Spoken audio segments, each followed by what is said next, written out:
Olá, sejam bem-vindos ao Cenáculo, o canal que vai discutir grandes obras e grandes ideias. Todos os sábados estamos discutindo alguma grande obra da literatura, do cinema ou das humanidades em geral. Você pode nos seguir e ativar as nossas notificações no nosso canal no YouTube e ouvir os nossos programas pelo Spotify e outras plataformas.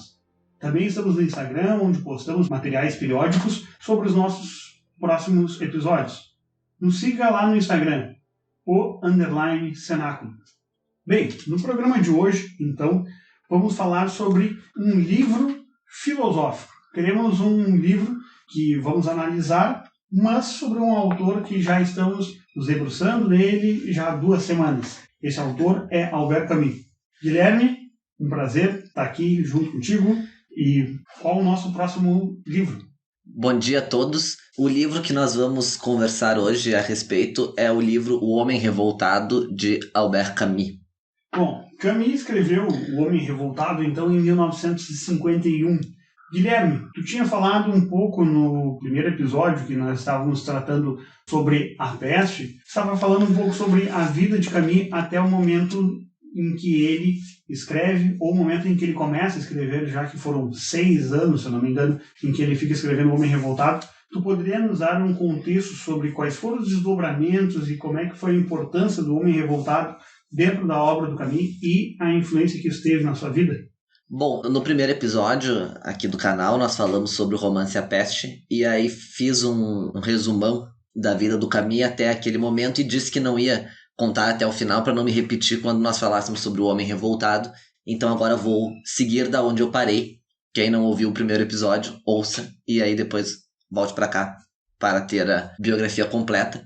Mas enfim, como eu havia dito no primeiro episódio, o Camus escreve A Peste em 1947, depois, como o Miguel destacou aqui, ele fica um longo período, A Peste abre um novo ciclo dentro da obra do Camus, né, o ciclo da revolta.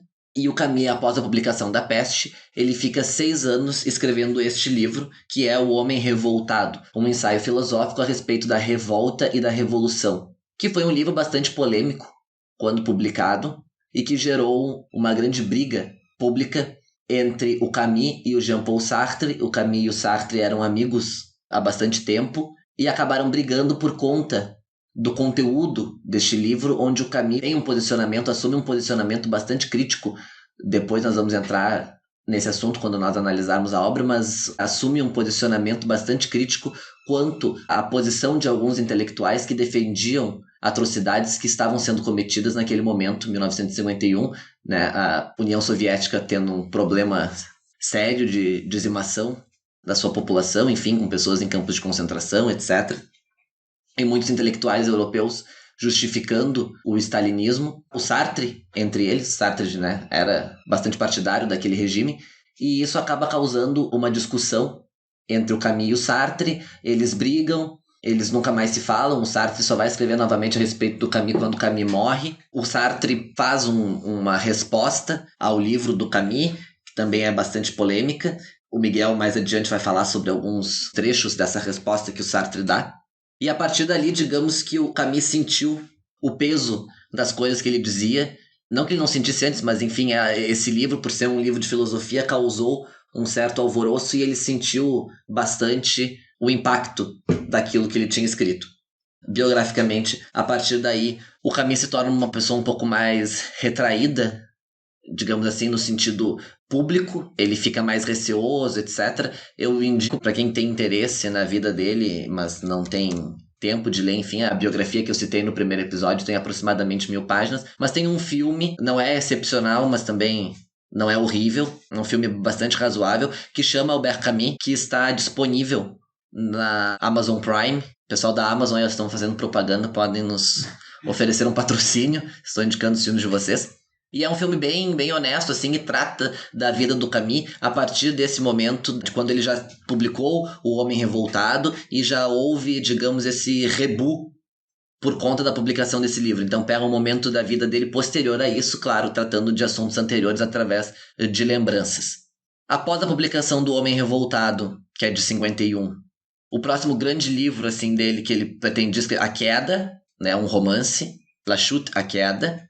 Em 1957, então, o Camus é laureado com o Prêmio Nobel de Literatura, prêmio que ele ganhou, salvo engano, antes do Sartre. Sim, foi antes. Foi antes, né? Sartre foi na década de 60. Então o Camus ganha em 57 o Prêmio Nobel de Literatura e a Academia lhe concede o prêmio, aí eu cito, abre aspas, por sua produção literária importante que com lúcida sinceridade ilumina os problemas da consciência humana em nossos tempos.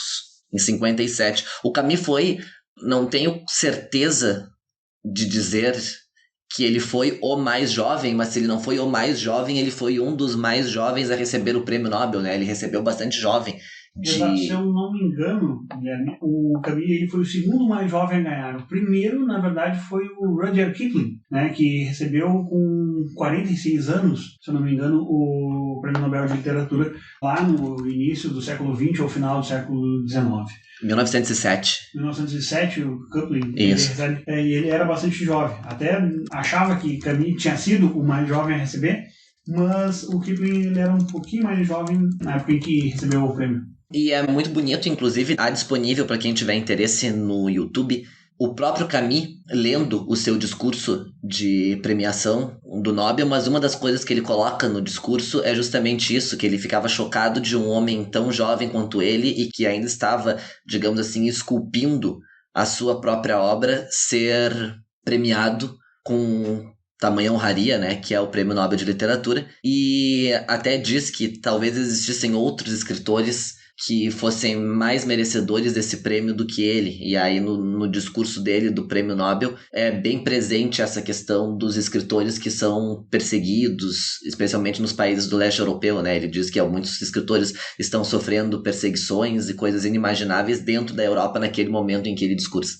Então ele ganha o Nobel em 57 e vem a morrer em 1960, 3 anos depois de ganhar o Prêmio Nobel. Ele morreu com 46 anos. Morreu num acidente de carro, que era uma morte que ele próprio considerava como estúpida, e acabou morrendo dessa forma. Ele morreu num acidente e depois de um tempo houve uma discussão sobre se essa morte teria sido ou não arquitetada pela União Soviética. Talvez a União Soviética teria arquitetado colocar alguma coisa no carro dele para que tivesse algum problema, e aí, portanto, viesse a morte dele aparecer um acidente, quando na verdade não teria sido um acidente. Teria sido, sim, digamos, um homicídio planejado pela União Soviética, já que o Camus era um grande crítico daquele regime, daquele país. Existe essa teoria, mas o próprio Olivier Etude, que é o autor da biografia dele, Camus, Uma Vida, a rechaça sob certo aspecto, porque há vários pormenores dentro desse dia, que foi o último dia da vida do Camus, que nos faz crer que isso não seria possível, porque ele ia junto com o René Char, que era um poeta francês da época, eles eram muito próximos, e eles iam ir de trem, e aí o Camus decidiu que não ia mais, porque eles já tinham até comprado a passagem, mas um amigo, que era o editor da Gallimard, insistiu para que fossem juntos, tal, convidou o René Char não quis ir, porque disse que ia lotar o carro, não sei o quê, mas enfim, pelo que se narra do que aconteceu naquele dia, não teria sido possível ter sido plantado alguma coisa para que... Então, essa teoria de que teria sido um homicídio, ela não é bem correta. Pelo menos historicamente, isso não parece ser verossímil. E então nós vamos tratar hoje, encerrado esse momento biográfico, nós vamos falar hoje desse livro, que foi de uma importância fundamental não só na obra do Camus, como também para toda a discussão intelectual europeia durante o século XX, sem sombra de dúvida, um dos livros mais polêmicos, no mínimo, do século XX. Bom, o livro, então, em linhas gerais, ele vai abordar inúmeros assuntos, mas ele vai fazer uma espécie de levantamento da revolta, desde as concepções da revolta metafísica, junto aos primórdios do homem, com a análise da revolta nos mitos, até o dia de hoje e até o momento atual em que ele escrevia, 1951, quando o livro é lançado, né? Dentre essas outras coisas que ele vai tratar, ele vai fazer um ataque profundo, e acho que isso é o que mais incomoda aos críticos de Camus e dessa obra, naquele período e no período posterior, que foi o fato dele fazer um ataque ao historicismo, né? E mostrar o historicismo como, principalmente as ideologias baseadas no marxismo, como um processo de divinização da história, né? Isso daí muito puxado claramente de Hegel, e que mostravam o marxismo e os seus desdobramentos como uma sucessora da religião, né? Como um objeto de adoração e assim de adoração de sacrifício. Hoje em dia, esse tipo de crítica ao historicismo, que parece algo quase como um consenso, na época foi um choque, né? Esse tipo de acusação que Camus faz, e ele recebe críticas de inúmeros lados, né? É importante ressaltar isso, que não foi apenas a esquerda francesa e mundial que fez uma crítica a essa obra de Camus, mas alguns partidários, pessoas que até compartilhavam com certas opiniões políticas e pessoais parecidas com a de Camus. Um exemplo disso foi Raymond Aron, que foi um dos críticos, dizendo que Camus talvez não tenha elaborado muito bem assim essa sua defesa filosófica. Aron, ele também vai fazer uma crítica que me parece mais bem construída nessa questão do marxismo no século XX, que vai ser lá no livro O Ópio dos Intelectuais. Mas, assim, a gente tratando sobre o Camus e falar de Homem Revoltado, não é possível sem tratar dessa questão do embate entre Sartre e Camus.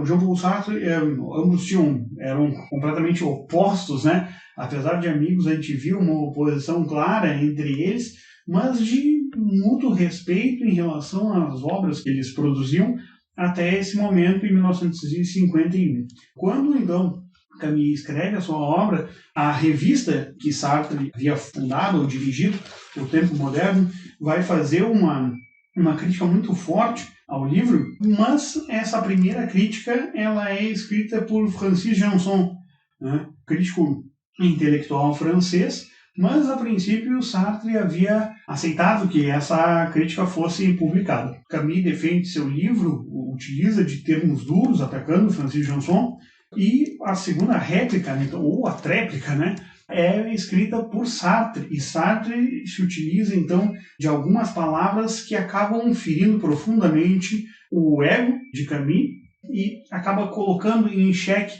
publicamente, e até para o próprio autor, me parece isso, a sua própria competência filosófica ao abordar esses temas que, supostamente, ou pela opinião de Sartre, ele não tinha uma capacidade para se debater sobre esses temas filosóficos, ou seja, o conhecimento de Camus não era suficiente para se tratar sobre um assunto tão complexo como a revolta ao passar do tempo, né? A revolta dos últimos séculos.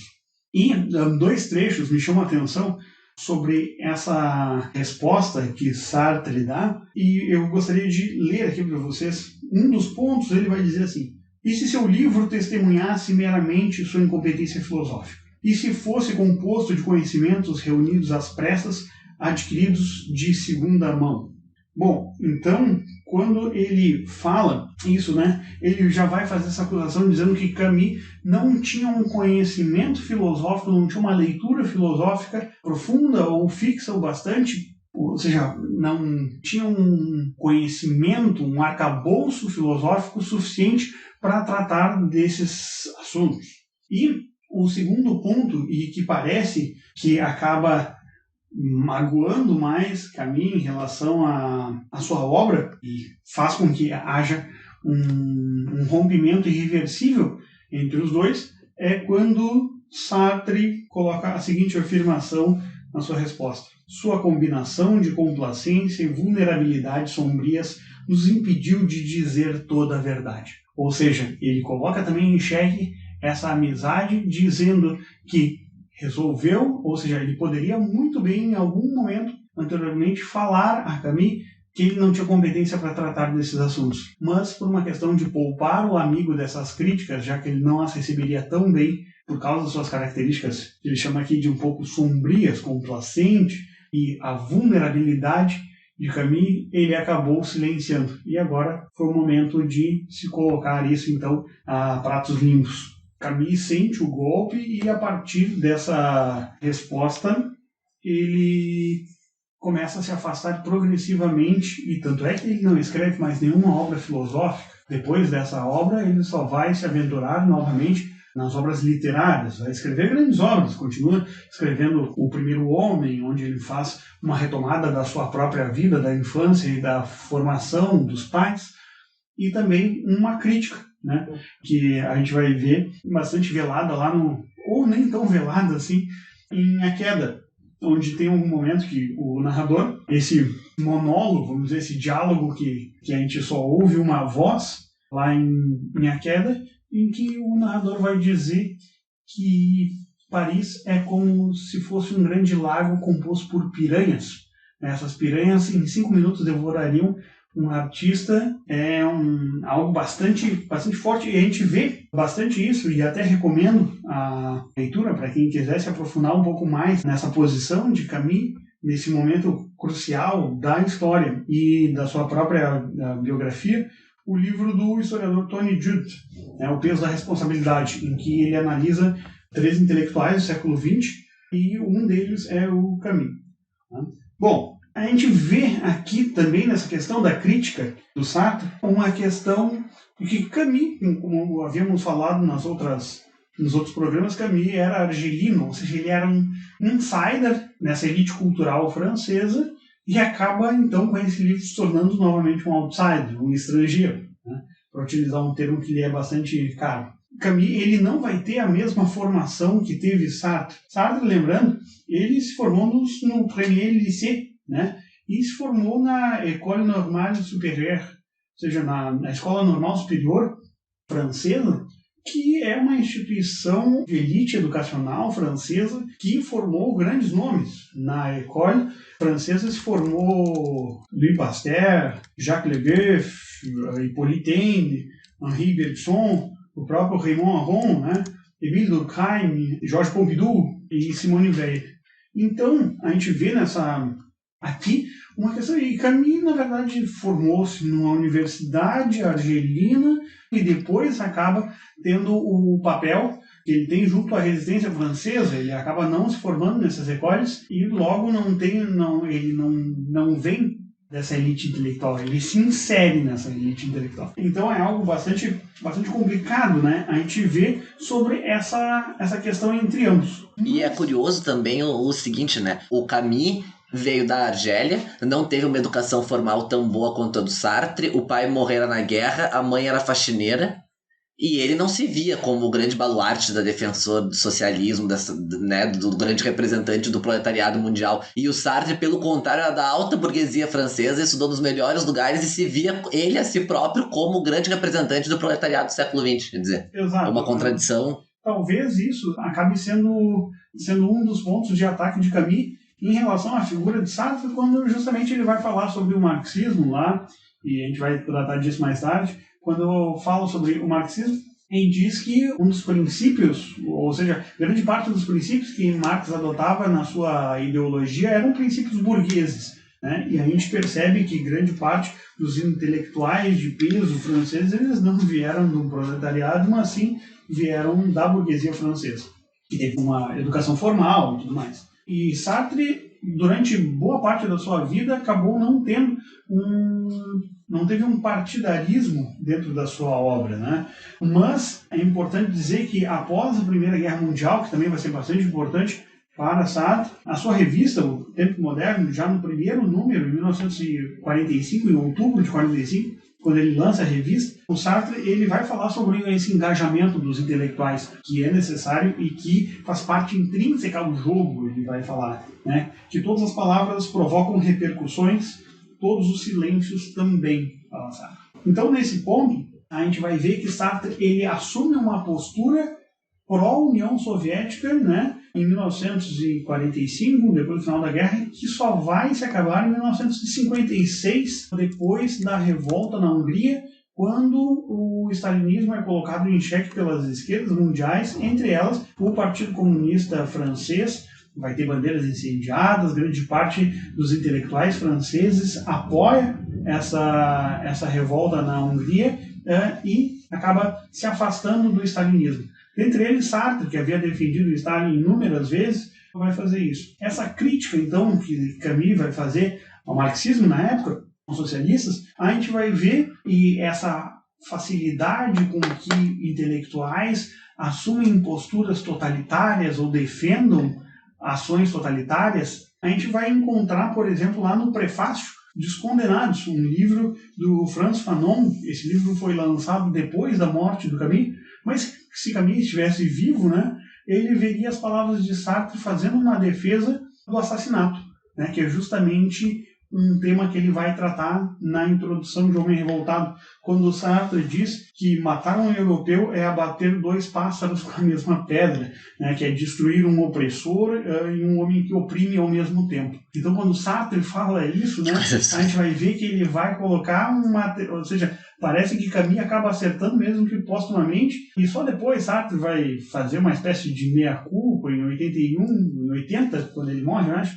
Perguntam para ele sobre o que ele tinha achado da União Soviética, que na época, quando ele volta da União Soviética, ele disse que tinha achado maravilhoso. Todo mundo estava gordinho, ninguém passava fome. Exato, e daí ele diz que, na verdade, ele não via aquilo tão bom, mas ele não se permitia achar aquilo ruim, né? Então, essa questão de como Camus via a revolta e os desdobramentos do niilismo até as revoltas políticas do século XX, a gente vai ver agora nesse esquemão geral que a gente vai fazer hoje aqui sobre o Homem Revoltado. Isso aí. O Sartre é o que hoje popularmente se chama de ódio do bem, né? Era o que o Sartre propagava. E, na verdade, o primeiro parágrafo já deve ter batido forte no Sartre quando ele leu O Homem Revoltado. O Camus começa a introdução do livro dizendo o seguinte, e aí, aspas, né? Há crimes de paixão e crimes de lógica. O Código Penal distingue um do outro, bastante comodamente pela premeditação. Estamos na época da premeditação e do crime perfeito. Nossos criminosos não são mais aquelas crianças desarmadas que invocavam a desculpa do amor. São, ao contrário, adultos, e seu álibi é irrefutável. A filosofia pode servir para tudo, até mesmo para transformar assassinos em juízes. Então, já nesse momento aqui, ele vai tratar de um tema que ele já tinha feito lá no Mito de Sísifo, que era o tema do suicídio. Mas ele acaba falando aqui sobre o aspecto transgressivo e de como o crime ele acaba se tornando racionalizado pelas figuras para se adotar ou para se defender posturas políticas, né? Ele diz que a morte ela acaba se tornando uma espécie de consequência da revolução. E que antigamente os massacres eram justificados pelo amor ou pelas paixões humanas, ou seja, era um rei que acabava massacrando uma população, mas fazia isso para a minha glória. E que hoje em dia o massacre ele é premeditado, ele é compreendido, ele é justificado e defendido pelos intelectuais a partir das suas visões e posicionamentos políticos. Um exemplo disso, né, é que ele fala sobre o tempo da negação e de como a gente tem que analisar o tema do suicídio. Lembrando que o tema do suicídio vai estar lá no Mito de Sísifo, né, e figurando com personagens literários como Kirillov, de Os Possessos, ou Os Demônios, de Dostoiévski, que é uma das obras que trata justamente sobre a questão do terror revolucionário. Guilherme, o que tu tens para falar sobre essa introdução mais? Ele começa, é muito interessante isso, porque o livro tem uma estrutura que se segue em 5 grandes temas. Então ele introduz colocando justamente isso que o Miguel falou, a questão do morticínio, de intelectuais que justificam esse morticínio, e depois ele já entra na primeira parte que tem o título O Homem Revoltado, que é o próprio título do livro. E o que ele vai procurar fazer aqui numa forma muito, muito breve e muito sintética, é um capítulo bem curto do livro, é o menor capítulo do livro. Essa grande estrutura. Ele começa dizendo o seguinte: o que é o homem revoltado? É um homem que diz não. E depois ele tenta, ao longo dos próximos parágrafos, justificar o que é esse não. Esse não é o quê? Ele diz não a quê? E aí ele tenta decifrar isso. O que significa esse não? Pode significar várias coisas. Pode significar que determinadas coisas já duraram demais. Pode determinar que há um limite a partir do qual aquela pessoa não vai ultrapassar, porque ultrapassar aquele limite seria agir de uma forma contrária ao que ela é em si mesma, na sua essência. E é bastante interessante quando ele trata disso, porque lá na introdução ele vai fazer uma crítica bastante forte ao existencialismo, dizendo que qualquer filosofia da não significação, ou seja, que coloque em xeque a significação das coisas, é uma contradição em termos, justamente pelo fato de se exprimir. Ou seja, como é que pode existir a expressão sem existir a significação, né? Exato. E é interessante porque mais em seguida ele diz o seguinte: o revoltado, em seu primeiro movimento, recusa-se a deixar que toquem naquilo que ele é. Ele luta pela integridade de uma parte de seu ser. Então, quer dizer, essa concepção que ele tem de revoltado, de revolta e do homem revoltado, nesse primeiro momento,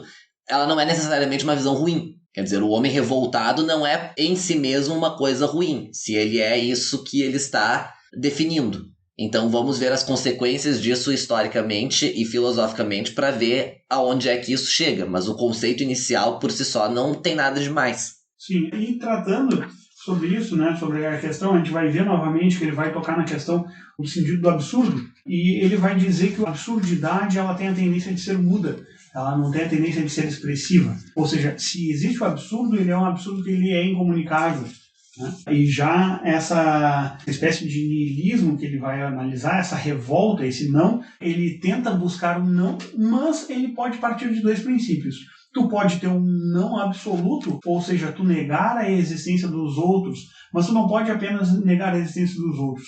Se tu nega a existência dos outros, a existência do mundo, a existência de algo mais transcendente no mundo das ideias, e existe apenas o material, se tu fazes isso, tu acaba te colocando dentro desse esquema. Ou seja, tu não pode dizer não para os outros sem dizer não para si próprio. Por isso ele coloca aquela questão lá no mito de Sísifo, quando ele fala que a questão primordial da filosofia é a questão do suicidar-se ou não, ele coloca a primeira coisa que tem que ser colocada em xeque é essa questão do não do homem em sua própria vida.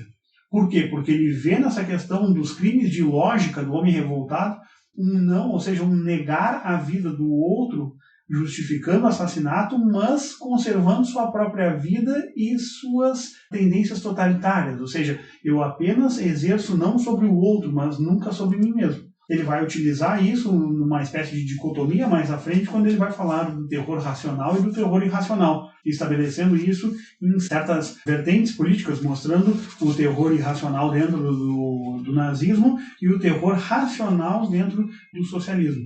Guilherme, então, continuando. Nós continuamos aí, então, o Camus continua e aí nós seguimos ele com a segunda grande parte do livro, que é uma parte muito mais filosófica e conceitual do que propriamente histórica nesse primeiro momento, que é a grande subdivisão chamada a revolta metafísica. E aí nessa revolta metafísica, onde ele vai buscar uma certa conceituação e vai trabalhar alguns autores como sustentáculo desse tipo de revolta, ele começa o capítulo de uma forma muito sintética num parágrafo que eu acho que vale a pena, porque ali sintetiza qual é a concepção que ele, Camus, tem da revolta metafísica, onde ele diz: a revolta metafísica é o movimento pelo qual um homem se insurge contra a sua condição e contra a criação. Ela é metafísica porque contesta os fins do homem e os fins da criação. O escravo rebelde afirma que nele há algo que não aceita a maneira como seu senhor o trata. O revoltado metafísico declara-se frustrado pela criação. Tanto para um como para o outro, não se trata apenas de uma negação pura e simples. Em ambos os casos, na verdade, encontramos um juízo de valor em nome do qual o revoltado se recusa a aprovar a sua condição. Então, o homem revoltado é aquele que recusa-se a aceitar a sua condição na terra, onde nós estamos. Ou seja, ao fim e ao cabo, o homem revoltado é aquele que se revolta contra a própria estrutura da realidade. A realidade nos é dada dessa forma, e o homem revoltado é aquele que luta contra essa estrutura da realidade.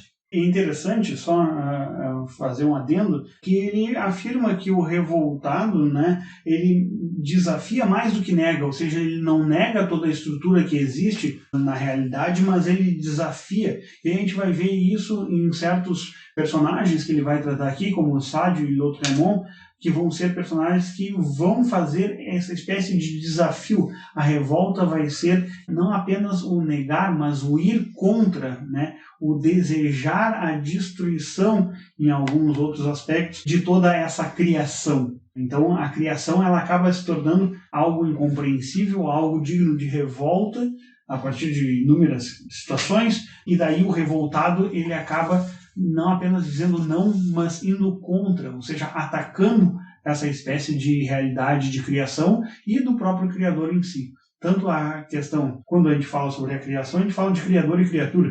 Então a gente vê a questão da divinização sendo colocada em xeque aqui, por inúmeros intelectuais que Camus vai abordar, e também a gente vai ver a revolta sendo colocada em relação também ao homem como criatura formada e pensante. Exatamente. E o que o Camus vai nos trazer? Ele vai nos trazer o seguinte: a concepção que ele tem, ele Camus, da forma como ele compreende de revolta metafísica, segundo o que ele diz, só surge na história do Ocidente a partir do século XVIII. Essa visão de homens que se revoltam contra a própria estrutura da realidade, porque isso evidentemente depende de um aparato conceitual de ideias que surge com esses autores que ele vai trabalhar aqui.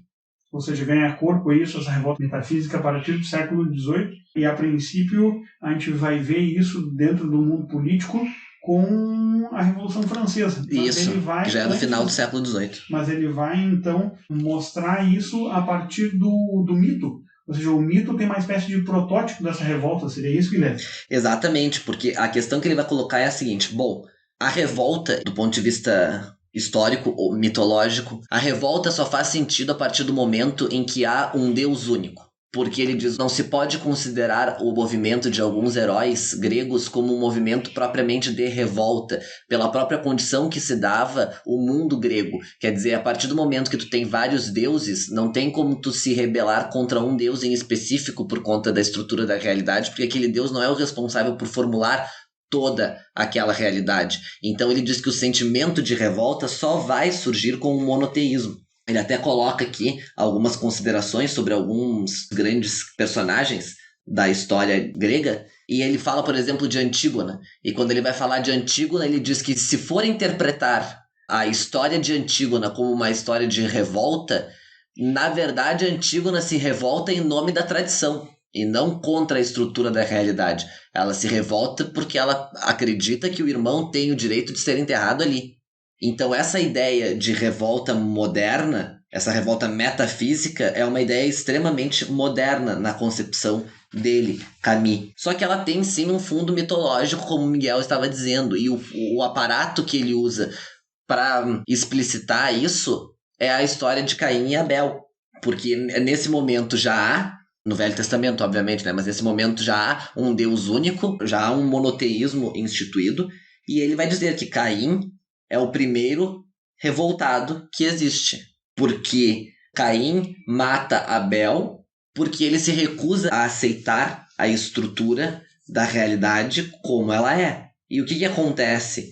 E isso é muito interessante, ele vai dizer que deve ser observado que a partir do momento que nasce o primeiro homem revoltado, digamos assim, também surge o primeiro crime. Quer dizer, Caim é revoltado e Caim mata Abel. O que é interessante porque a Hannah Arendt, no livro sobre a Revolução, que é um livro onde ela também vai procurar analisar esse movimento revolucionário, ela coloca, em determinado momento, comentando um romance do Herman Melville, ela coloca de novo essa questão de Caim e Abel como um pilar dessa questão do movimento revolucionário. Provavelmente ela tirou isso de Camus porque ela tinha tido contato com ele. O Camus provavelmente não leu. Esse livro dela certamente ele não leu, porque o livro é de 63, ele morreu em 60, então não tinha como ter lido. Mas é curioso que ela também tem essa mesma percepção que ele quanto ao mito de Caim e Abel como um fundamento de todo esse movimento de revolta. Bom, após isso, então, ele vai utilizar de alguns protótipos dessa revolta, utilizando alguns como exemplo na filosofia como Epicuro e Lucrécio, né? Utilizando então do epicurismo como um exemplo da revolta antiga, mas ele acaba então fazendo um salto histórico e falando sobre a negação absoluta utilizando o exemplo de Sade, seria isso? Exatamente. Sade, só lembrando, ele vai fazer uma espécie de subcapítulo em que ele chama de um homem de letras, onde ele vai mostrar que a ideia que Sade tem de Deus é de uma divindade criminosa que esmaga o homem e o nega. Né? Então, aqui a gente vê exatamente a questão dessa revolta contra esse Criador e, em especial, também a afirmação dessa revolta sobre a própria criatura. Né? Ele pede uma espécie de liberdade em relação ao homem, mas ao mesmo tempo essa negação acaba escravizando esse homem mais ainda dentro desse mundo anti-Deus que Sade acaba pedindo. É muito interessante isso, porque talvez as pessoas não conheçam, não sabem. Para quem não sabe, Sade é um romancista francês, dramaturgo, bastante polêmico, porque as suas obras, de um modo geral, tratam sobre questões sexuais de uma forma muito livre, digamos assim, com alguns temas bastante polêmicos ali colocados, e sobretudo para a época, né, século XVIII, eu acho que talvez a obra Os 120 Dias de Sodoma, né, que depois também fizeram um filme, que é uma obra bastante polêmica. O termo sadismo vem de Sade, e o Camus, quando está comentando a obra do Sade e o impacto que ela teve, ele diz algumas coisas muito interessantes, porque ele diz assim, para ele, Sade, a natureza é o sexo. Sua lógica o conduz a um universo sem lei, onde o único senhor será a energia desmedida do desejo. Lá está o seu reino apaixonado, onde contra suas mais belas exclamações. Os longos raciocínios nos quais os heróis de Sade demonstram que a natureza tem necessidade do crime, que é preciso destruir para criar, que se ajude, portanto, a criar a partir do instante em que o homem destrói a si próprio, visam apenas criar a liberdade absoluta de Sade, o prisioneiro, por demais reprimido pela injustiça, para não desejar a explosão que fará com que tudo voe pelos ares. É nisso que ele se opõe à sua época. A liberdade que ele, Sade, reclama não é a liberdade dos princípios, mas é a liberdade dos instintos. A gente vê também essa ideia que ele faz de Sade como um homem de letras, né? Onde ele diz que ele, pelo menos, o Sade, nele os limites desmoronam e o desejo pode chegar a extremos, né? Ele disse, nesse aspecto, o Sade ele era o homem de letras perfeito. Ele construiu uma ficção para dar a si próprio a ilusão de existir. O mérito de Sade está justamente no fato dele ter ilustrado, né, com uma espécie de infelicidade, essa raiva acumulada das consequências extremas de uma lógica revoltada, né, e que pelo menos elas se esquecem de suas verdadeiras origens. A gente vê que quando ele depois vai tratar sobre a questão do sucesso de Sade, ele vai dizer que os seus herdeiros não eram apenas escritores, mas se encontravam dentro dos cafés, dos bairros nobres, justamente porque o Sade ele explica como a reivindicação da liberdade total e a desumanização elas se combinam, né, e ela é executada a partir da inteligência. Essa revolta, então, sadiana, ela é uma espécie de precursora da tragédia contemporânea. Depois disso, ele vai tratar não especificamente sobre um intelectual, mas utilizar de uma imagem muito comum entre os intelectuais, que é a imagem do dandy. Ou seja, que o dandy também é ainda um homem de letras, e a imagem desse dandy, desse sujeito que desfruta das qualidades e do todo o prazer que busca nos seus benefícios, no seu desejo, ele está associado ao romantismo. Né? Utiliza-se de alguns exemplos de personagens românticos, como o Satã, lá em John Milton, ou algumas poesias de William Blake. Mas então ele vai fazer essa associação entre essa negação artística, né, do dandy com uma figura de desafio às leis morais e divinas. Né?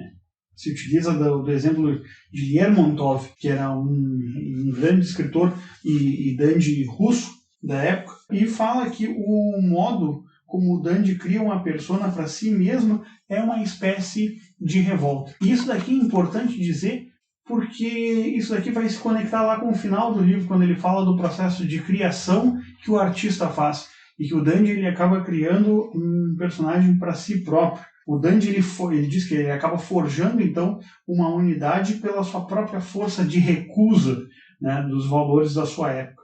Ele é um personagem que pressupõe um público. O dandy ele desempenha um papel quando se opõe aos outros. E daí vem aquela questão que ele já havia colocado, de se dizer o não. Né? O não é uma espécie de resposta automática da revolta. Imediatamente depois de tratar desse tema, dos dandies, ele vai vir e vai tratar sobre a recusa da salvação a partir do romance Os Irmãos Karamazov, de autoria do Dostoiévski. Aqui é importante ver que ele vai pegar um dos motores da história de Os Irmãos Karamazov, que é o personagem, talvez seja o personagem mais interessante da história aqui, que é o irmão Ivan, o irmão do meio, que faz uma recusa. Lembrando que Ivan é quem acaba lá em Os Irmãos Karamazov, quem não leu, sabe que então esses 3 irmãos, cada um tem uma relação, Dmitri, Ivan e Alyosha, cada um tem uma relação muito diferente com o pai, e o pai acaba sendo assassinado, né? Então um dos irmãos acaba sendo culpado e Ivan acaba conversando então junto com o irmão que estava se preparando para se tornar um religioso. Conversando com esse irmão, ele vai fazer essa espécie de parábola contando a história do grande inquisidor. E fazendo essa questão de colocando o grande inquisidor e Cristo voltando para a Terra e vendo como o seu reino acaba sendo deturpado por aqueles que deveriam protegê-lo ou que falam em nome dele, o grande inquisidor acaba tratando de um dos temas, né, que são temas principais aqui, um dos temas principais na obra do Dostoiévski e principalmente nos Irmãos Karamazov, que é a questão do sofrimento humano, e aqui é colocada a questão do sofrimento das crianças. Quando se fala sobre isso, aqui a gente vai ver que essa revolta que Ivan Karamazov tem é uma revolta justamente porque não consegue compreender como crianças podem sofrer, né? Camus vai falar que o niilismo contemporâneo ele acaba sendo figurado nessa imagem do Ivan, quando ele diz, Ivan acaba falando, sei apenas que o sofrimento existe, que não há culpados, que tudo está interligado, que tudo passa e se equilibra. Mas se não há virtude, não há mais lei, tudo é permitido. Então Ivan acaba formulando as bases desse niilismo, desse existencialismo, justamente nessas afirmações. Acaba não falando explicitamente, mas é bastante comum citar Ivan Karamazov com o termo se Deus não existe, tudo é permitido. Ou seja, o que me define as condições morais ou o que eu devo ou não devo fazer se não existe nada além? Se tudo está nesse mundo, bom, então tanto faz eu ser um santo ou ser um assassino. Acaba se colocando, então, essas questões. E ele vai falar, então, o Camus, tratando desse personagem interessantíssimo, que é o Ivan, que ele fala que o problema pessoal do Ivan é saber se ele vai ser fiel à sua lógica, né? Esse seu protesto diante do sofrimento dos inocentes, e vai aceitar o assassinato do pai como mais um dos assassinatos que podem acontecer na história, né? Ou se ele vai se revoltar contra isso, ou seja, ele pode se revoltar contra o pai sendo morto ou aceitá-lo como mais uma consequência desse mundo sem sentido, desse mundo absurdo. Então ele mostra aqui esse personagem dostoiévskiano, né, como um personagem que acaba sendo uma espécie de sintetizador de símbolo desse processo de pensamento revolucionário, de revolta quanto à criação e, consequentemente, quanto à criatura. E é muito interessante a forma como o Camus coloca, encerrando esse subcapítulo, ele diz o seguinte, eu pelo menos achei essa parte muito interessante, ele diz o seguinte, tudo é permitido, citando, obviamente, essa frase que o Miguel anteriormente falou. Então ele diz, tudo é permitido, e os séculos do crime se preparam nesse minuto perturbador. E aí o Camus diz, de Paulo a Stalin, os papas que escolheram César preparam o caminho dos Césares que só escolhem a si mesmos. A unidade do mundo, que não foi feita com Deus, agora tentará fazer-se contra Deus. Então o que ele está dizendo? Ele está dizendo, bom, nada existe, tudo é permitido. Ao longo da história tiveram papas que, pegando aquela analogia bíblica, né, entre o mundo de César e o mundo de Deus, né, dai a César o que é de César, dai a Deus o que é de Deus, houve papas que apoiaram Césares, sem saber que esses Césares, na verdade, só estavam preocupados com o seu próprio poder e a sua própria influência dentro do mundo. E aí o que o Camus vai dizer? E a partir disso, a unidade do mundo, ou seja, um mundo uno que não foi feito com o Deus como se concebeu historicamente até aquele momento, não tinha proporcionado a unidade do mundo, a unidade do mundo então vai passar a ser buscada contra esse Deus. Exatamente. Ou seja, isso daí é uma espécie de gatilho para o próximo capítulo, quando ele vai falar da afirmação absoluta, né? E ele vai falar justamente sobre essa unidade de mundo num livro chamado O Único e Sua Propriedade, que é do Stirner, né? Filósofo, e que escreve esse livro em 1845. Mas antes disso, ele vai fazer uma afirmação que diz que ao colocar em xeque, ou seja, quando a gente submete Deus a partir do juízo moral humano, ele acaba se matando Deus também dentro de si. Então ele faz a pergunta, então qual é o fundamento moral? Nega-se Deus em nome da justiça mas a ideia de justiça pode ser compreendida sem a ideia de Deus, ele pergunta. Uhum. Ou seja, é justamente esses questionamentos que fazem Ivan e que aqui são colocados. Porque essa ideia remonta a uma ideia clássica, né? No sentido de que todos os ideais abstratos, eles sempre são ideais que tendem ao divino, e isso desde antes do cristianismo, né? Exato. Então, quando ele fala isso, ele diz, olha, se a gente acaba se colocando nesse cheque, quando tu acaba fazendo uma negação de Deus, tu acaba fazendo uma negação de si próprio, de todos os fundamentos morais, então a única coisa que resta é o absurdo. E acaba se utilizando, então, desse nome, falando sobre o Stirner e sobre essa revolta, né, que Stirner vai mostrar a partir do seu livro. E logo depois ele vai utilizar outro personagem bastante famoso e talvez o nome principal do niilismo, que vai ser Friedrich Nietzsche. Fala um pouquinho sobre ele, Gui. Exatamente. Depois de falar do Stirner, ele vem e traz a figura do Nietzsche e do niilismo. E aí o Camus vai levantar algumas coisas a respeito da filosofia do Nietzsche. Ele vai dizer o seguinte, bom, qual é o problema, sintetizando, tá? Qual é o problema do niilismo tal como concebido por Nietzsche? Ele diz, o problema desse niilismo é que esse niilismo é incapaz de acreditar, e ele não é só incapaz de acreditar em Deus, não se trata apenas de um niilismo ateu, mas é uma incapacidade geral de acreditar em qualquer coisa que existe. É a incapacidade de ver o que se faz, de ver o que é oferecido. E o próprio Camus vai dizer que essa deformação, essa visão deformada pela visão nihilista, está na base de todo pensamento idealista que vem depois. Porque o que o Camus defende? Que para o nihilismo, a interpretação que Nietzsche tem do cristianismo é a seguinte: o cristianismo se corrompeu porque o cristianismo não corresponde mais à mensagem original do Cristo, porque, segundo Nietzsche, a ideia de julgamento e as noções de castigo e de recompensa são alheias aos ensinamentos de Cristo. Isso vem posteriormente com o cristianismo, mas não são inerentes à própria mensagem de Cristo.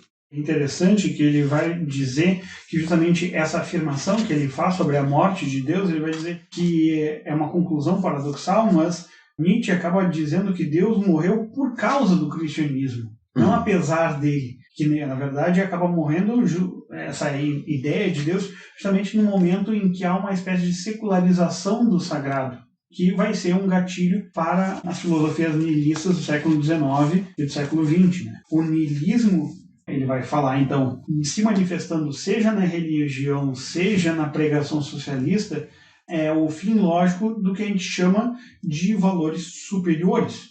Né? O espírito livre, ele destrói esses valores ao denunciar as ilusões que repousam nele. Né? Então, aqui a gente vai ver esse mundo liberado de Deus e dessas ideias morais, e o homem se acha sozinho, se acha sem senhor, ou seja, ele está num mundo sem sentido. Ele vai falar, ninguém menos do que Nietzsche sabia e entendia isso e deixou de acreditar numa espécie de liberdade que pudesse ser fácil. Ele vai dizer, não é fácil se criar uma nova liberdade. Tanto é que grande parte daqueles que tentam formar uma moral laica acaba falhando miseravelmente. Grandes estados, grandes formações que tentam buscar uma reconstrução dos conceitos morais sem se basear nos conceitos morais religiosos da sua tradição que for. Da sua tradição, seja ela qual for, acabam falhando miseravelmente. E um dos exemplos que ele vai colocar vai ser o exemplo da Revolução Francesa. E é muito interessante como a noção de liberdade só funciona vinculada a esses valores morais transcendentes, porque a questão toda da liberdade, muito rasamente aqui falando que é ser livre para adotar uma postura X ou Y, só faz determinado sentido quando eu sei que alguma coisa é certa e que alguma coisa é errada, porque quando nada faz diferença, tanto faz o lado que eu vou tomar. Porque eu não tenho um norte, não tenho uma bússola que guie. Então o próprio Camus vai dizer, quando já não se consegue dizer o que é preto e o que é branco, a luz se apaga e a liberdade torna-se uma prisão voluntária. Ou seja, eu escolho só por escolher, porque eu não tenho mais noção do que é certo e do que é errado. Então tanto faz o que eu escolher, porque esse ato não tem uma consequência maior, porque não está fundado em alguns valores morais que o sustentem. E ele fala justamente que há uma necessidade de se aceitar nesse inaceitável e de manter-se nesse insustentável, né? Justamente pelo fato de que não é fácil tu viver em um mundo quando tu compreende, ou quando tu acaba entendendo que todos os valores morais, na verdade, são construídos. A partir disso, o Camus, antes de entrar propriamente na revolta histórica, ele vai fazer um preâmbulo que se titula A Poesia Revoltada, para concluir esta parte da revolta metafísica. E nessa parte, basicamente, e eu vou pedir para que o Miguel fale um pouco a respeito disso, mas basicamente ele vai tratar de duas coisas, que é a poesia do Rimbaud e o movimento surrealista. Bom, ele vai utilizar um pouquinho antes o exemplo do Lautréamont. Lautréamont, que foi um importante poeta francês, na verdade ele nasceu no Uruguai, mas viveu sua vida toda na França, nos Cantos de Maldoror, que vai ser uma obra que despertou paixões assim opostas na França do século XIX, final do século XIX, quando Lautréamont vai utilizar de termos bastante fortes, né, falando que Deus está num trono feito de excrementos humanos e de ouro, e está sentado com um orgulho idiota, com o corpo recoberto com uma mortalha feita de lençóis sujos, que se auto-intitula o Criador. Então ele utiliza desse exemplo de Lautréamont, que fala sobre a revolta, e utiliza também da questão da própria revolta que existe na obra e na vida de Arthur Rimbaud. Lembrando que Rimbaud foi uma espécie de menino prodígio da poesia francesa. Ele acaba sendo descoberto como um grande poeta e tem a sua obra poética sendo produzida enquanto adolescente. Rimbaud, dos 15 aos 19 anos, produz grandes obras, já era considerado um dos maiores poetas franceses de todos os tempos, quando tinha essa idade, e acaba se aposentando muito cedo e negando esse seu talento para se tornar um mercador, um mercante de armas na África, né? Acaba morrendo muito cedo, aos 37 anos, mas Rimbaud acaba se tornando então esse... Teve uma vida interessante o Rimbaud.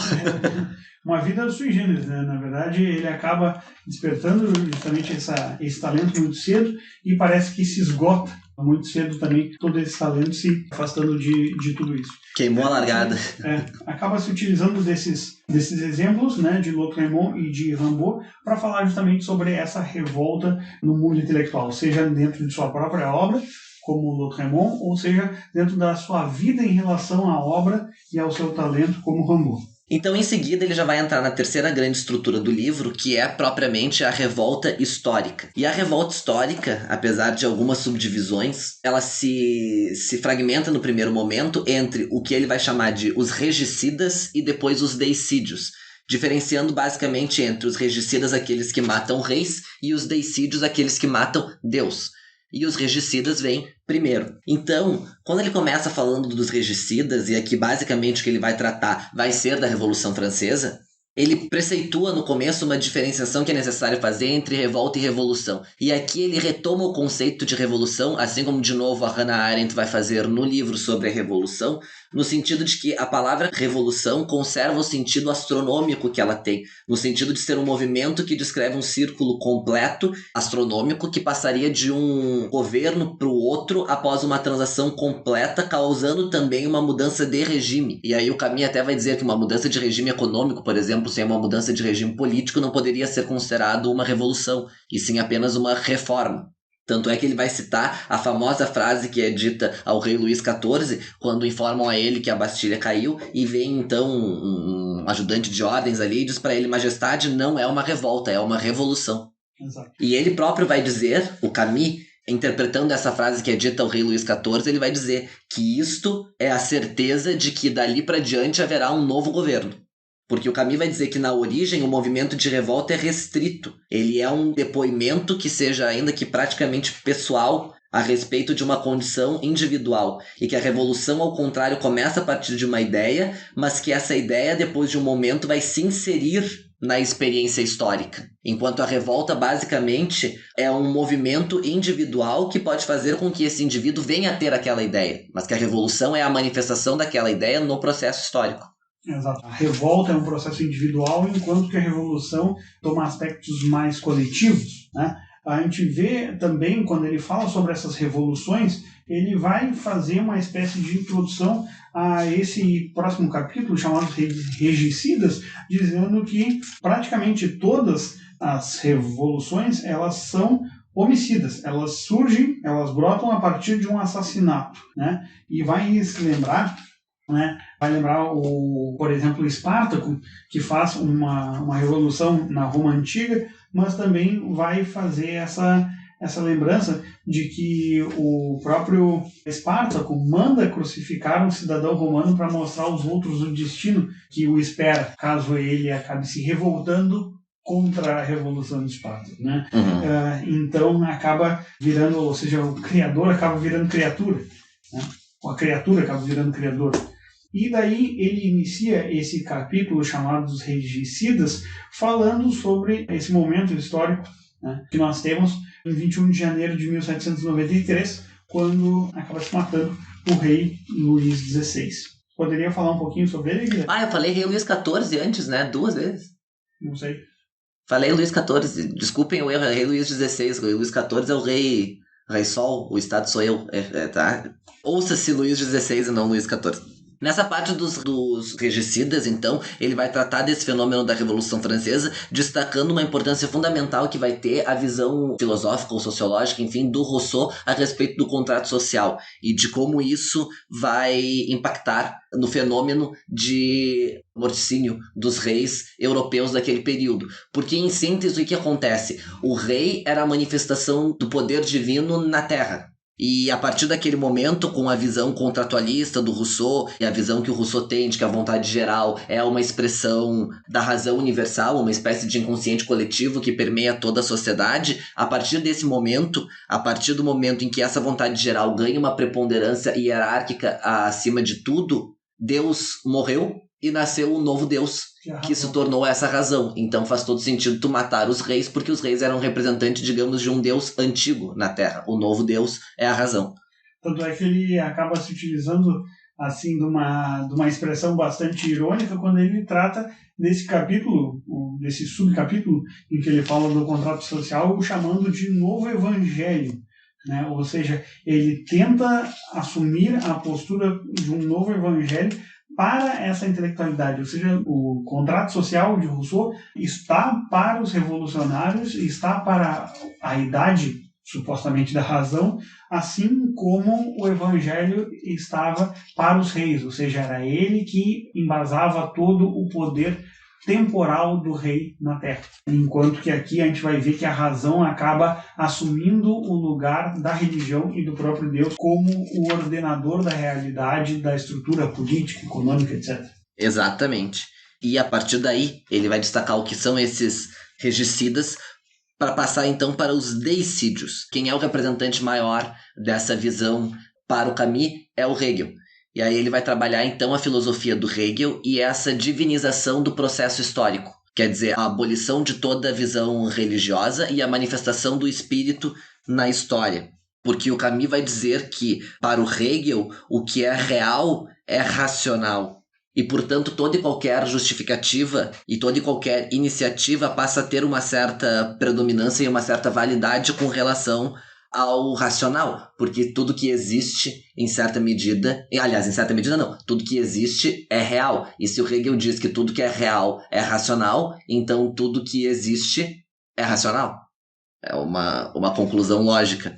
E aí, então, o Camus vai dizer que há uma diferenciação clássica entre a filosofia que era sustentada pela Revolução Francesa, ou pela concepção de homem, especialmente que os franceses tinham, e a concepção que o Hegel vai ter. Porque ele diz que para os jacobinos, todo mundo é virtuoso, né? Aquela visão russoniana do contrato social, de que o homem nasce bom e a sociedade o corrompe. Então, todo homem é virtuoso para os jacobinos. E ele diz que com um movimento que se inicia com Hegel e que vai triunfar, ele diz que triunfa atualmente, ou seja, que triunfa no século XX, supõe ao contrário, supõe que na verdade ninguém é virtuoso, mas que um dia, num futuro hipotético, todo mundo será.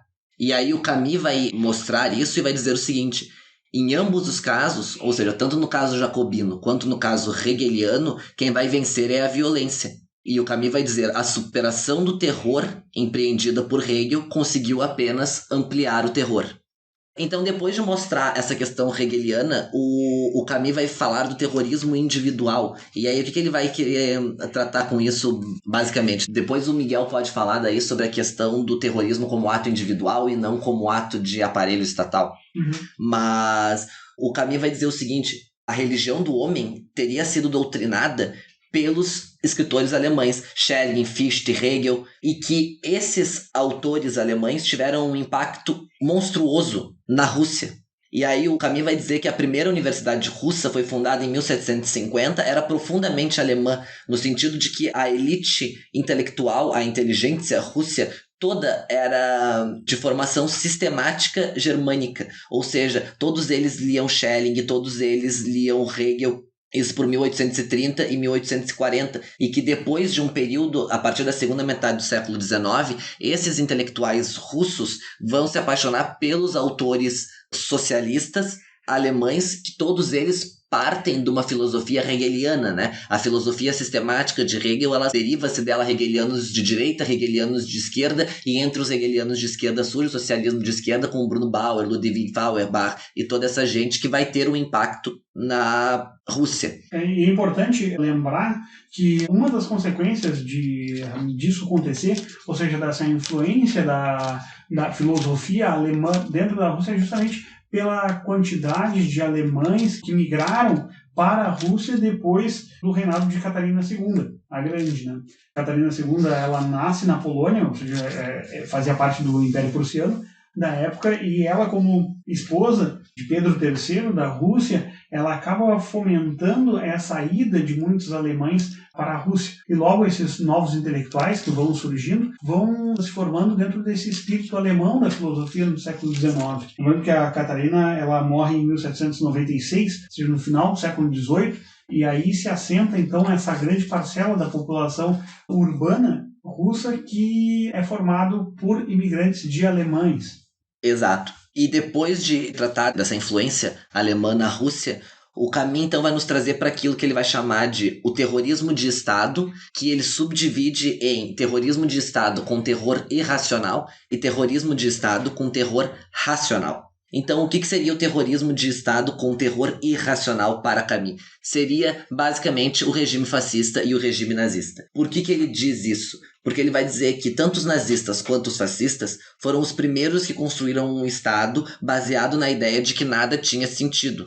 No entanto, eles viam a história apenas como um acaso das forças, e toda a visão desses dois regimes era extremamente militarizada. E qual é o impacto disso? O que o Camus vai dizer é o seguinte: eles poderiam ter um ímpeto de dominação, mas esse ímpeto de dominação, com o passar do tempo, poderia fazer com que eventualmente eles quisessem dominar o mundo inteiro. Mas eles não tinham a ideia de um império. A mística fascista e a mística nazista poderia querer dominar o mundo pouco a pouco, mas nunca pretendeu realmente a criação de um império universal.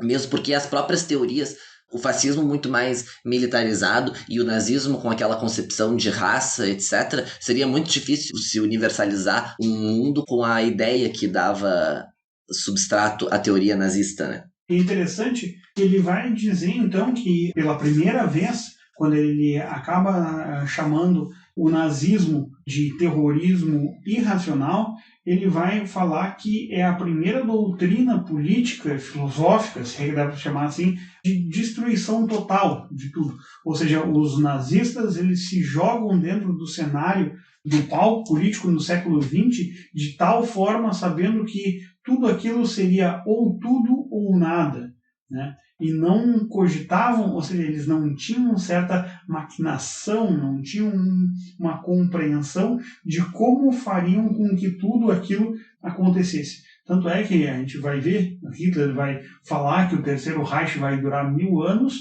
e acaba durando 12, né?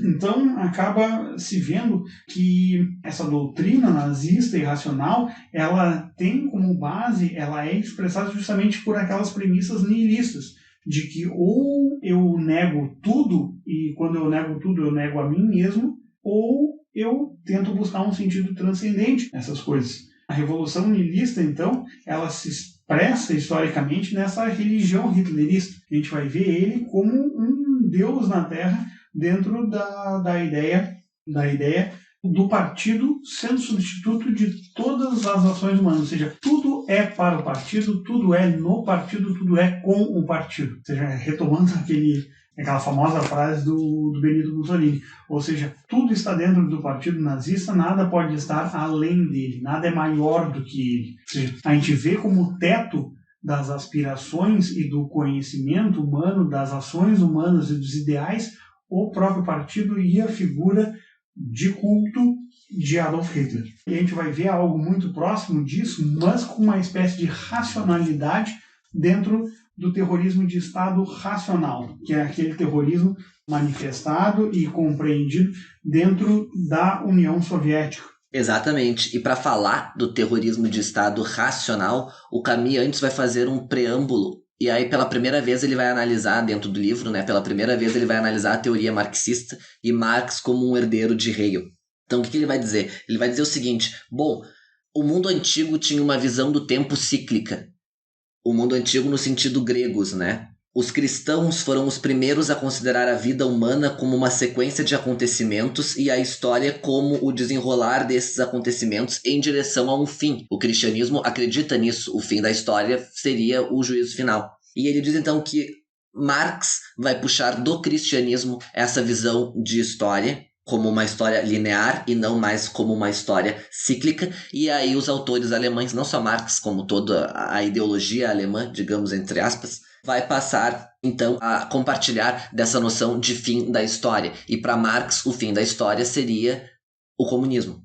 E ele acaba fazendo uma crítica que eu acho que é bastante válida, que ele diz que essa ideia que se tem, Marx vai ter essa ideia do progresso, dessa evolução da sociedade, do capitalismo em direção ao socialismo. Ele vai dizer que esse tipo de ideia de progresso é uma ideia que vem bastante de Auguste Comte, né? E que isso já demonstra uma espécie de valor burguês que foi bastante assumido por Comte, acaba sendo bem aceito dentro da sociedade burguesa francesa, e acaba que Marx se utiliza desses valores, um valor que era bastante normal na burguesia, que era o valor do progresso, acaba se colocando isso dentro da sua própria filosofia. E não só apenas isso, mas também que ele, por exemplo, se utiliza do conceito de mais-valia lá do Ricardo, ou seja, de um economista burguês inglês.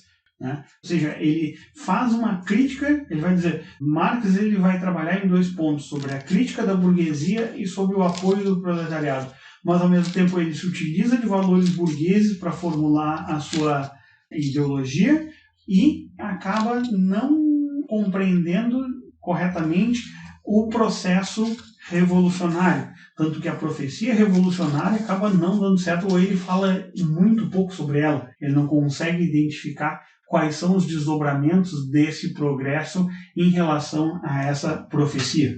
Exato, porque o Camus vai mostrar que existe uma contradição na própria forma como o Marx enxerga o mundo, porque o Marx parte de uma visão hegeliana no sentido de que a realidade é dialética. Então, quer dizer, para Hegel nós temos tese, antítese, síntese, e para Marx nós vamos ter afirmação, negação e negação da negação dentro da teoria marxista. E o Marx vai dizer que, como a realidade em si é dialética e, portanto, sob certo aspecto contraditória, daí a síntese hegeliana, né, no modelo dialético, como essa realidade é em si contraditória porque é dialética, todo modelo econômico traria em si o seu próprio apogeu e a sua própria destruição. Estaria nele o início e o fim, em todo o modelo econômico. Então, para Marx, o feudalismo trazia em si o seu ápice e a sua ruína. E o capitalismo traria a mesma coisa. A questão é que ele não se pergunta por que o socialismo não seria assim, né? Quer dizer, se todo o modelo econômico traz em si isso, o socialismo não poderia fugir à regra. Mas como o próprio Camus vai dizer logo em seguida, ele diz o seguinte: o Marx foi duplamente traído, né? Ele foi traído pelo capitalismo e ele foi traído pelos proletários. Ele foi traído pelo capitalismo porque todas as previsões que ele fez a respeito do capitalismo não se realizaram.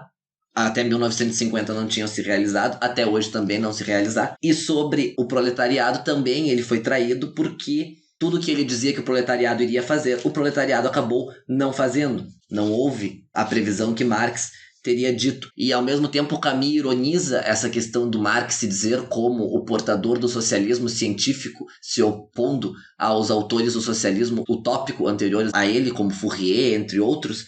E aí o Camus vai dizer de que modo um socialismo que se dizia científico pôde entrar em tal conflito com os fatos. A resposta é simples, ele não era científico. Sim, ele utiliza então de certos exemplos de contradições dentro da própria ideologia, né? Mostrando que se a gente tem a premissa do materialismo histórico como algo presente e único, né? E a história ela se distingue da natureza pelo fato de ser transformada pela ação humana, se existe apenas o materialismo, como é que ela é transformada por uma ação humana?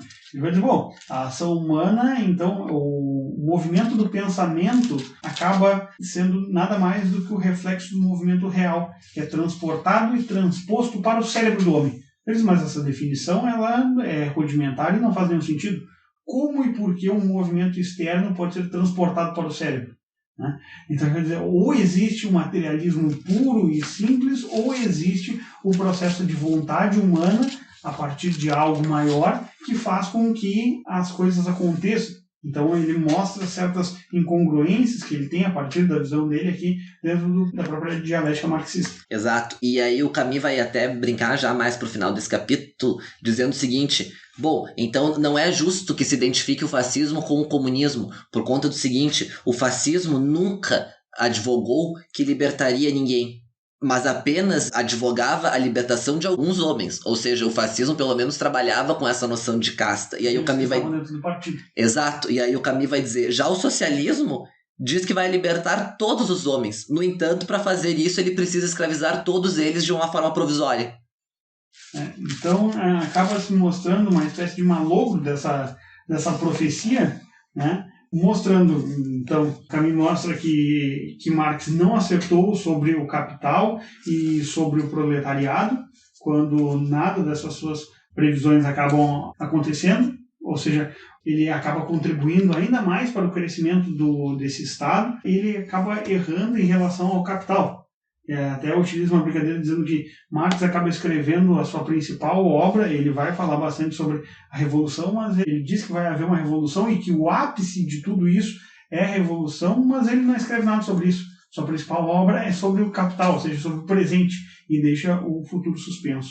E assim ele vai terminar a última parte do livro, que, na minha opinião, perde um pouco de força. Todo o brilhantismo que ele vai trazer no começo, nessa última parte, perde um pouco de fôlego. Ele vai falar sobre revolta e arte. E então ele vai defender que a posição do artista, sob certo aspecto, também é uma posição de revolta ante a realidade, mas não uma revolta como aquela que ele havia tratado anteriormente, mas sim uma revolta no sentido individual, que permite que esse artista, a partir do real, possa criar uma espécie de mundo paralelo, digamos. Ele centra bastante na questão do romance. Ele acaba dizendo que o artista, o homem, deseja, então, recusar o mundo, mas não fugir dele, né? Exato. Ele diz, na verdade, os homens agarram-se ao mundo e, em sua imensa maioria, não querem deixá-lo. Longe de desejar realmente esquecê-lo, eles sofrem, ao contrário, por não possuí-lo suficientemente. Então, sob certo aspecto, é isso que os artistas vão fazer, né? Vão recusar o mundo como ele é, em alguma forma, e vão criar uma ficção, mas sem fugir do mundo, porque eles não querem fugir do mundo, eles querem estar nele de alguma forma. E se utilizam, né, o próprio conceito de mimese, o conceito de representação artística, na verdade, ela é baseada nessa cópia do mundo, né? Então, o artista ele precisa dessa estrutura do mundo para poder recriar, em seu processo de revolta, assim pensa Camus, uma nova realidade que seria essa realidade paralela, essa realidade em que ele acaba se tornando o criador. Acaba se fazendo uma revolta contra o criador e tornando-se criador dentro desse mundo, que é o mundo da arte, o mundo da criação. Exato, e até para defender isso contra alguns que talvez tenham uma posição mais radical, o Camus vai fazer uma brincadeira, um trocadilho, dizendo, olha, Shakespeare, se nós temos Shakespeare e temos um sapateiro, sim, o Shakespeare sem dúvida precisa do sapateiro, mas é tolice pensar que o sapateiro não precisa de Shakespeare. Porque a arte para ele seria importante e daria justamente essa visão de todo. E por final, então, Guilherme, ele termina fazendo uma espécie de fechamento pensando numa forma de humanismo. Como é que seria esse fechamento que Camus faz, então, de Homem Revoltado? Bom, como o próprio Miguel falou, ele termina então propondo essa espécie de humanismo e, basicamente, em poucas palavras, para resumir de uma forma bastante rápida, porque nós já estamos com um horário bastante avançado, eu vejo da seguinte forma: essa proposta dele de humanismo seria basicamente numa atitude, na minha visão pelo menos, numa atitude individual, absolutamente individual, onde cada indivíduo iria, de certa maneira, servir ou buscar a justiça de uma forma individual, sem contribuir para que houvesse maior injustiça. Eu foco muito nessa questão individual, porque muitos daqueles que ele trabalhou anteriormente buscaram isso de uma forma coletiva e bastante desastrosa do ponto de vista histórico, causando descalabros horríveis. E o próprio Camus vai dizer: servir a justiça a fim de não aumentar a injustiça da condição humana e esforçar-se no sentido de uma linguagem clara para não aumentar a mentira universal e apostar diante do sofrimento humano na felicidade. Então ele propõe essa visão humanista contra essa visão revoltada e nihilista que predominou nos séculos antecedentes e que acabou causando todos esses descalabros desde 1789 até hoje. Bom, encerramos assim o nosso programa de hoje, um programa em que tratamos do livro O Homem Revoltado, de Albert Camus, de 1951. No nosso próximo episódio falaremos de um filme que pensamos poder associar a esse livro, que é o filme Danton, de Andrzej Wajda. Filme, então, que vai ser abordado no nosso próximo programa, sábado que vem. Esperamos que vocês tenham gostado do programa. Deixem os seus comentários para que a gente possa, então, ter um contato cada vez maior com vocês e deem suas ideias, opiniões do que vocês acharam do nosso episódio de hoje, assim como a leitura que vocês fizeram de Albert Camus. Nós estamos encerrando, então, com Albert Camus. Vai ser o nosso último programa sobre ele. Vamos tratar um pouquinho dele no nosso próximo programa sobre Danton. Esperamos, então, que vocês tenham gostado. Vocês podem nos seguir no nosso YouTube, assinem as notificações e ouçam os programas também por alguns aplicativos de podcasts, como Spotify e outras plataformas. Lembrando que nós estamos também no Instagram, onde postamos materiais periódicos sobre os nossos próximos programas. Vamos falar sobre o Danton durante essa semana. Nos siga no Instagram digitando _cenáculo. Terá lá a nossa página onde vocês podem curtir, comentar e falar sobre o que vocês acharam desse nosso programa e dos próximos. Então tá, até mais. Muito obrigado pela presença de vocês. Obrigado, Guilherme, e até o próximo sábado. Até mais, gente. Valeu.